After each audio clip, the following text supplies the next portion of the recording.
Hey guys, today we're going to be going through some of the major themes in the novel The White Tiger. It's really important that we know and we understand themes as exam questions are often centered around them. So, as you're listening to the lecture, you might want to just make notes as we go along, pause where you have to. If you find that you have any questions or you're unsure about anything that I've said, feel free to email me or Facebook me or speak to me about it in class. The first theme that we're going to be looking at is the theme of freedom. Now, that's something that I talked about in my summary of the novel, but I think freedom is at the very heart of this book.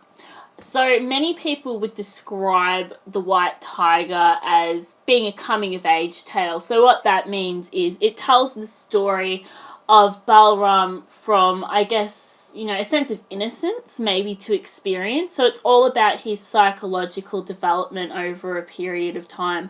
So it tells the reader of the journey that Balram, the protagonist, takes from the darkness of his small community in Luxembourg towards the light represented by cities such as Bangalore and New Delhi.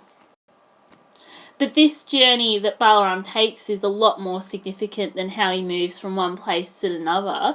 It actually charts the development of Balram from the unnamed Mana boy and his growing awareness and critiques of various aspects of Indian society. So I guess the freedom that Balram is trying to seek throughout the novel, it comes from how rigid and oppressive the Indian caste system is for someone like him. So keep in mind, he's someone that's born to a low caste.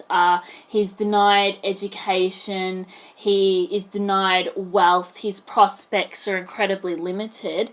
These are the things, I suppose, his birthright that Balram is fighting against. He's fighting for freedom.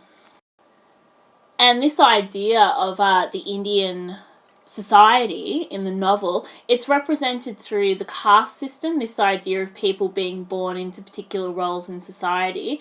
And it's also represented through the metaphor or perhaps the symbol of the rooster coop in the novel. There's this quote that Balram makes about Indian society being like a rooster coop later in the novel. So the quote as I read it is, go to Old Delhi and look at the way they keep chickens there in the market. Hundreds of pale hens and brightly coloured roosters stuffed tightly into wire mesh cages. They see the organs of their brothers lying around them. They know that they are next, yet they cannot rebel. They do not try to get out of the coop. The very same thing is done with humans in this country. So it's a really significant quote, and it kind of gets at that theme of freedom. Like, we're all born into this rooster coop, and if you think about a rooster coop, it's meant to be something that's confining, it's restrictive, it's dark, it doesn't allow us any growth or ability to move and develop. And that's the kind of cynical way that Balram sees the world, and I suppose keeping in mind his background in the caste system, you can maybe understand why he feels the way he does about Indian society as a whole. But this is probably one of the most important symbols of the novel, because Balram is able to break out of the rooster coop. He's that white tiger that's able to break away from the restrictions that have been placed on him. In a sense, Balram is able to achieve some level of freedom from the rooster coop. In contrast to, I guess, the people who lack his intelligence and, I guess, his violent nature, in a sense, who is still trapped in the rooster coop, still stuck in there. So I guess to me, in essence, what Adiga is suggesting in the novel through his exploration of this theme is that this desire to be free exists within all of us. I mean, all of us at one time or another have felt restricted by the world around us. And I think Balram just reflects that restraint that we've all felt in our lives. Balram longs for the opportunity to better himself through education. He rises through the ranks of the serving class and ultimately murders his master in order to take control of his own fate and to seek freedom. There's this quote that is in the last chapter of the novel that I want to read for you, and it connects in with that idea or that metaphor of the rooster coop, and it also kind of sums up, I think, Balram's thoughts about the nature of freedom. So if you pay attention to the language of these quotes I'm about to read out, I think you can see Balram's sense of joy in the freedom that he's attained. So he says, I think the rooster coop needs people like me to break out of it. It needs masters like Mr. Asshock, who, for all his numerous virtues, was not much of a master, to be weeded out, and exceptional servants like me to replace them. So I'm just reading from a little bit further down the page. At such moments, I look up at this chandelier, and I just want to throw my hands up and holler so loudly that my voice would carry over the phones in the call centre rooms all the way to the people in America. I've made it! I've broken out of the coop. But at other times, someone in the street calls out Balram, and I turn my head and I think I've given myself away. So a little bit further down this page, he ends on the quote, I'll never say I made a mistake that night in Delhi when I slit my master's throat. I'll say it was all worthwhile to know, just for a day, just for an hour, just for a minute, what it means not to have been a servant. That's probably one of the most beautiful and profound quotes in the novel, I think, that it was all worth it, the potential slaughter of his family, murdering Asshock, lying, betraying that bond between master and servant. It was all worth it to him just for a moment of being free. Now, while freedom is explored, I don't necessarily believe that Adiga, the author, is completely celebrating some of the decisions that Balram makes. I think that he is suggesting through his protagonist that freedom, especially in the world that Balram inhabits, it's something that has to come at a really high cost. So Balram sacrifices his family to a likely grisly death. He commits murder against his master, which is perhaps the ultimate symbolic act of Balram throwing off the shackles of the past for his chance to become an entrepreneur and the captain of his own destiny.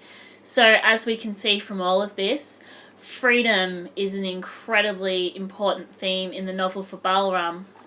All of the characters in some way, shape or form are restricted by the world that they live in.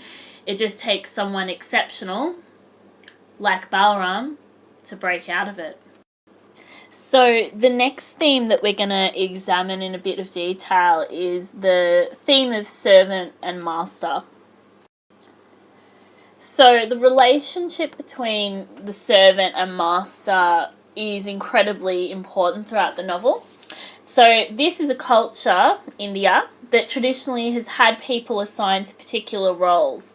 The reader sees people like Asshock and Pinky Madam at, the top of the social scale, able to employ servants to do their will and living excessive lifestyles. On the other hand, at the bottom of this social scale, there are characters like Balram who are born to limited opportunities and are destined to serve. So Adiga sort of frames the entirety of the novel around this idea of the caste system and the limitations that it can have on the lives of people. So for me, this relationship between master and servant represents the status quo. It's what Indian society has been, and for some of the characters, it's what Indian society is going to be. However, for someone like Balram, they don't want it to keep going on the way that it has. So in many ways, the servant-master dynamic represents the foundation of Indian society. At first, even Balram, on the surface anyway, seems willing enough to go along with it. He initially starts off thinking that Ashok is going to be an honourable master, and he has some faith that he will treat him correctly. So for a lot of the novel, Balram actually feels, he feels like he has a touch of loyalty towards his master, at any rate. Some of you mentioned in class today that Balram and Ashok have a really sort of a weird relationship, and like I said, they mirror each other. However, after Ashok is shown to be willing to sacrifice Balram or throw him under the bus for Pinky Madam running over that beggar child, that's where the dynamic and the relationship between them really starts to shake and become altered. It kind of ruins whatever faith Balram had in him, and it kind of, I guess, destroys Balram's image of Ashok, after he shows himself willing to sacrifice Balram. So Balram's decision to murder his master is incredibly important. Like, it can't be understated. This is one of the most important moments in the book for a narrative and also symbolic level. So, first off, Balram slitting Ashok's throat and stealing his money is probably like the ultimate perversion of the master-servant dynamic. Servants aren't supposed to do this. Servants are meant to be, servile. They're meant to go along with things. But more symbolically, I think, when you scratch at this idea a little bit more deeply, it also represents Balram's rejection of the traditional Indian caste system. So it actually shows Balram symbolically murdering this traditional idea of the caste system. He doesn't want it anymore. He does away with it. So I think that through his portrayal of the servant-master relationship, Adiga's criticising the traditional Indian social structure, especially through his depiction of the masters in the novel. Like, when you read about them, whether it's the mongoose or the stork or Ashok himself, they always seem to be terrible people. Like, have you noticed that, how they're characterised? Ashok is probably the only one with any real redeeming qualities about him, and even in the end, he turns out to be a bit of a jerk. So I think that he is trying to point out that in order for the future of India to occur, so represented through Balram's success in becoming an entrepreneur, there has to be a symbolic death of the old, which is represented through Ashok's murder. But at any rate, it's clearly a complicated dynamic and a strange relationship. But there's this really cool quote I want to read from you towards the middle of the book. Balram says, "Do we loathe our masters behind a facade of love, or do we love them behind a facade of loathing? We are made mysteries to ourselves by the rooster coop we are locked in." Pretty cool quote. So this idea of individualism, being an individual, is pretty important to the book as a whole. I don't think, like I said before, that Adiga necessarily wants the reader to agree or celebrate everything that his protagonist does. For example, some of the dodgy stuff Balram does is, like, he is a murderer, he lies, he potentially damns his family to brutal deaths. But I do think that Adiga endorses or celebrates Balram's individualism. There's something really special about Balram's character. So in contrast to the terrible acts he performs in the book, he is bright, he's funny, and he's perceptive. He's able to look at the world around him and see what the problems are. So, as I've said earlier, he's described as the white tiger, someone who's destined to break the mould of the role that society has cast him in. All throughout the book, the reader is told by Balram himself, but also through other characters, that Balram is special and different from those around him. So the best kind of passage or quote that I can give you in the book that kind of sums up Balram's individualism is that famous white tiger bit. So the school inspector comes to Balram's village, and he comes to the school and he speaks to Balram, and this is what he tells him. "You, young man, are an intelligent, honest, vivacious fellow in this crowd of thugs and idiots. In any jungle, what is the rarest of animals, the creature that only comes along once in a generation? I thought about it and said, the white tiger. That's what you are in this jungle." And I guess in order to be an individual, Balaram almost has to sacrifice, in a way, his loyalty and his connection to the traditional caste system in India. So in order to succeed as an individual, he has to sacrifice everyone else in a way.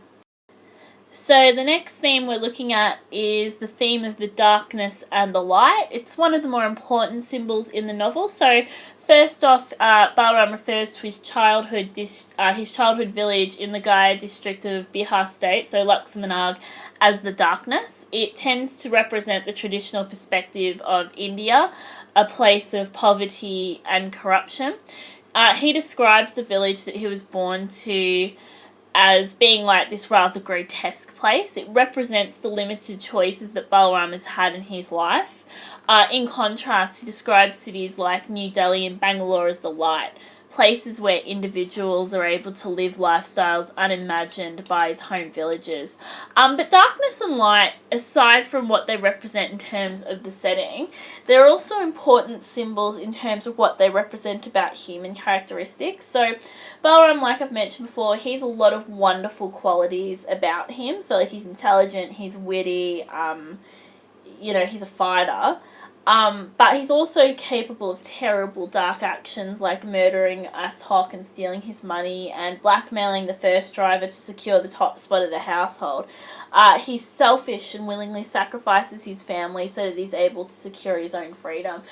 And I think that's another example of the darkness and the light in the novel at work. So the final theme that we're going to look at today is the theme of corruption. Adiga shows throughout the novel that corruption can touch anyone. So there's lots of different types of corruption in the book when you think about it. Like, we have political corruption in terms of India not really being a democracy. And we also have, I suppose, like maybe moral or spiritual corruption, like how Balaram starts to commit worse and worse acts throughout the novel. How Ashok, despite, on the surface seeming like this liberal and kind master, he participates in bribing officials. And I think that he also shows a lot of his minor characters as being corrupt. So if you think of the school teacher at the start of the book, how he sells uniforms so that he's able to make money, and also the voting process, how people are bought off. I think what Adiga is saying in the book is that anyone can be corrupted, especially if you're inhabiting a world like the one that he's showing in the novel. And he shows how characters like Balaram and Ashok are corrupted by their experiences. So another similarity that they have in common. So Ashok, for example, he seems to want to be liberal, and like sometimes he wants to be kind, but I think he lacks the strength to make this happen. He constantly falls back into cultural expectations, so he's more than willing to sacrifice Balaram by asking him to take responsibility for a crime he didn't commit in order to protect himself and Pinky Madam. So in effect, he's perfectly willing to throw the servant under the bus because, what does it matter? He's a servant. He's an idiot. Well, at least that's what Ashok seems to think. Balaram is also corrupted by his experience. When you read the book, it's possible to see that he becomes more and more selfish as the novel progresses. Like, initially, for example, he starts off by sending his family money when he first becomes a driver. So he sends them a small amount of money each month. But as the novel goes on, he stops sending it. He stops really caring about other people. And as you go through the book, you can see that the things that Balaram does become worse and worse, ultimately culminating, I suppose, in his murder of Ashok.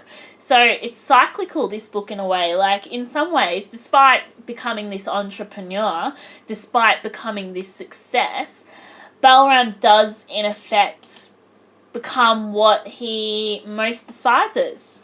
And that's a really interesting point that Adiga makes throughout the book. Is it inevitable that Balaram wound up that way? Has he ultimately been corrupted in his search for freedom? So these are all the themes that we're going to go through today. I hope you guys have found this lecture useful and you've got some notes out of it and some examples and some quotes. Feel free to come and see me if you need any more help with it at all. And we'll be doing a few different writing activities that are based around your ability to analyse and justify your interpretation of the themes and why Adiga uses them. So thanks.